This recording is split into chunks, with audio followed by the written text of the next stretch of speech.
ইটাবোৰ খহি আহিছিলে যেতিয়া খহি অহা ইটাখিনি আমি সম্পূৰ্ণৰূপে স্কাফ ফল্ডিং তৈয়াৰ কৰি তাত কি কৰিছোঁ আকৌ অৰিজিনেল চেম সাইজৰ বিকাৰে আমি এইখিনি মেৰামতি কৰা গৈছে এই অংশখিনিত পুৰা মাটি আছে কিন্তু তললৈকে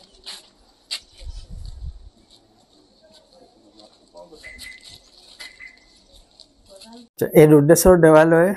এক বিশেষ গুৰুত্বপূৰ্ণ দিশ হ'ল ইয়াত এটা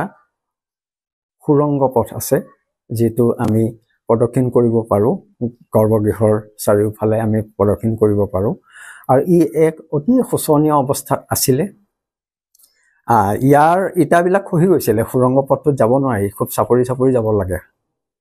মানুহ এজন থিয় হৈ সম্পূৰ্ণৰূপে খোজকাঢ়ি যাব নোৱাৰি আৰু এই সম্পূৰ্ণৰূপে এইখিনি আমি সংৰক্ষণ কৰিবলৈ আগবাঢ়িছিলোঁ আৰু বৰ্তমান আমাৰ সংৰক্ষণ কাম প্ৰায় শেষ হৈ গৈছে গতিকে এইখিনি কৰিব যাওঁতে আমি যথেষ্টখিনি পদ্ধতি অৱলম্বন কৰিব লগা হৈছে কাৰণ সেইখিনি খুলিব লগা হৈছে পুৰণা